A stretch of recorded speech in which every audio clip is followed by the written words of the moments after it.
tahun 1575, Pemalang merupakan salah satu dari 14 daerah merdeka di Pulau Jawa yang dipimpin oleh seorang pangeran atau raja.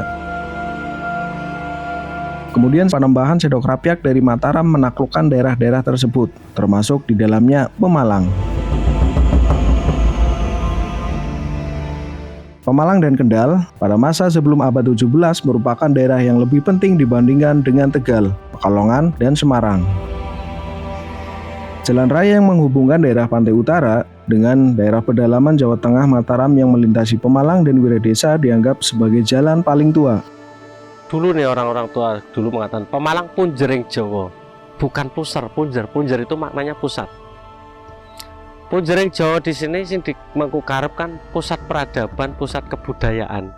Yang menggelitik pusat kebudayaan yang bagaimana? Kegiatan-kegiatan kebudayaan saja tidak pernah terpusat di Pemalang.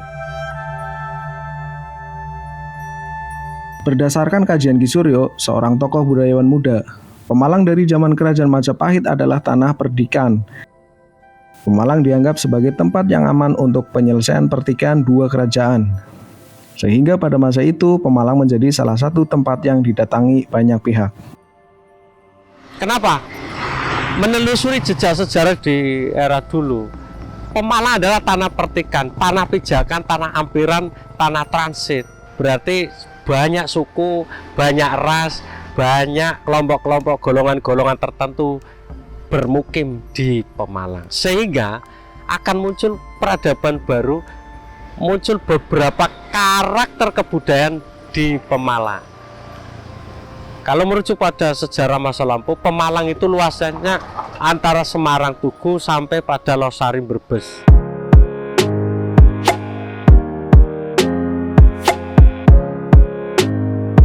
Menelisik sejarah Pemalang, kita akan memulai dari desa-desa yang ada di Pemalang. Salah satunya bernama Desa Bojongnangka. Dalam cerita rakyat, nama Desa Bojongnangka konon bermula ketika terjadi pertempuran antara Pangeran Purbaya Mataram dan Ki Ageng Pelingsingan dari Cirebon. Konon ketika bertarung, Pangeran Purbaya dan Ki Ageng Pelingsingan sampai di suatu tempat atau dusun yang banyak tanaman pohon nangka. Sehingga Pangeran Purbaya mengucap, pada suatu saat pedukuhan ini kami namai Bujung Nangka, yang berarti mengejar sampai di dusun yang banyak tanaman pohon nangka. Orang dulu ini kalau perang ini kan berbulan-bulan ya kan, kemudian melarikan diri atau yang kalah lari kejar lagi, kemudian perang lagi dan sebagainya, maka sampailah ke sebuah hutan yang kebetulan terdapat banyak pohon nangganya, ya, sehingga disasmitakan atau diucap oleh beliau ini bahwa pada rejaning zaman bahasa Jawanya atau pada suatu saat bahwa desa ini akan diberi nama Bujung Nangka.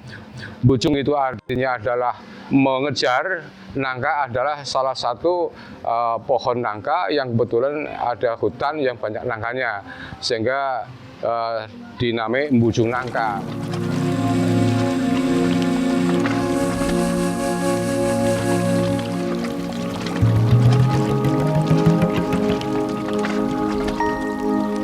Di Desa Bojongnangka terdapat dua dukuh, Dukuh Bojongnangka dan Dukuh Tambak Yuda.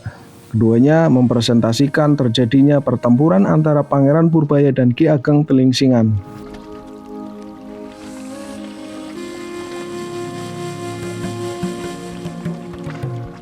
Selain mitos atau legenda masyarakat tentang terbentuknya nama Desa Bojongnangka, desa ini memiliki keunikan sejarah yang cukup panjang.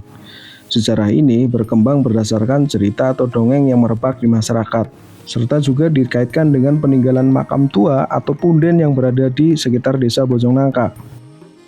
Di sini adalah salah satu petilasan atau makam yang berkaitan dari Desa Bojongnangka Mbah Pertinggi, kemudian di sini adalah Mbah Tinggalayang.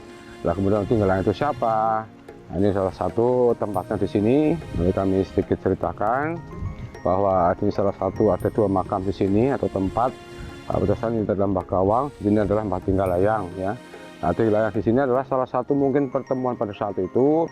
Tinggalayang ini sebenarnya kan adalah meninggalkan layang atau surat atau pesan ya yang diterima oleh sesepuh yang ada di sini.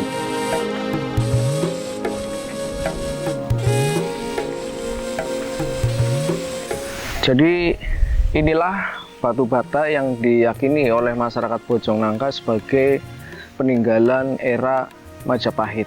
Jadi inilah yang membedakan dari batu bata pada umumnya, ini ukurannya lebih besar. Tentu ini masih perlu penelitian secara akademis ya.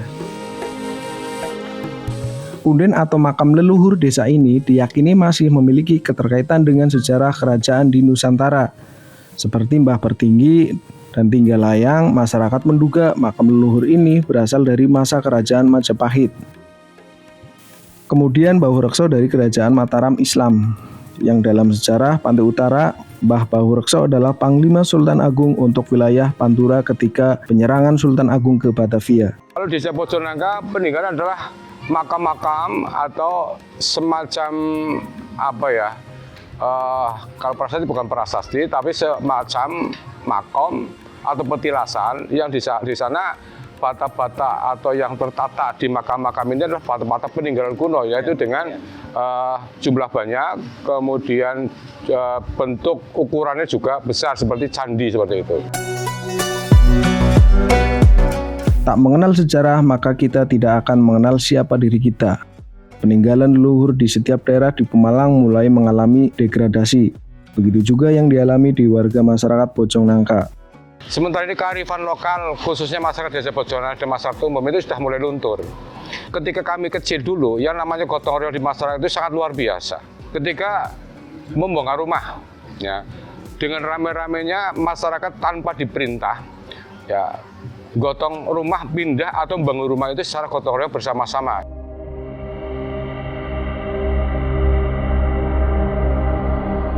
Sebagai seorang pemimpin desa, Wahmu berusaha menggali akar sejarah masyarakat desa Bojongnangka untuk memunculkan lagi kebanggaan sebagai warga Bojongnangka. Pelestarian budaya masyarakat sampai sekarang masih dilakukan, salah satunya adalah nyadran.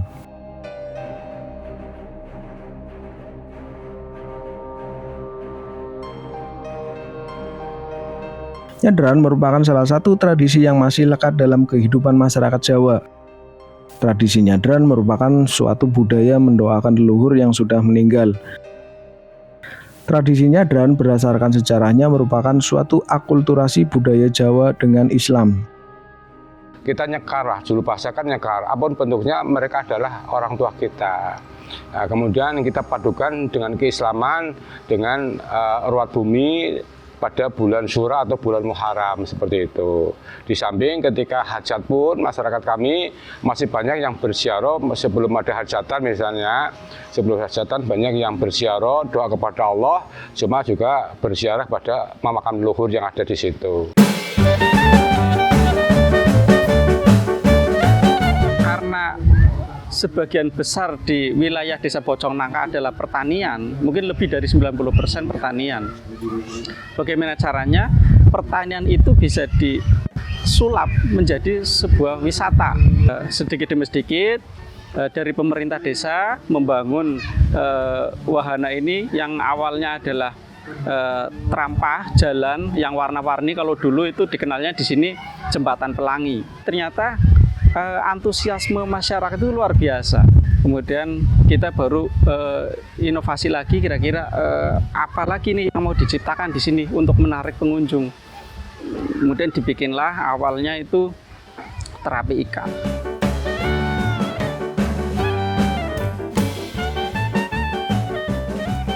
Walaupun itu tidak total sepenuhnya, setidaknya kita generasi muda yang berani peduli tentang sejarah mampu memberikan retribusi cerita-cerita yang wangun, sing cocok.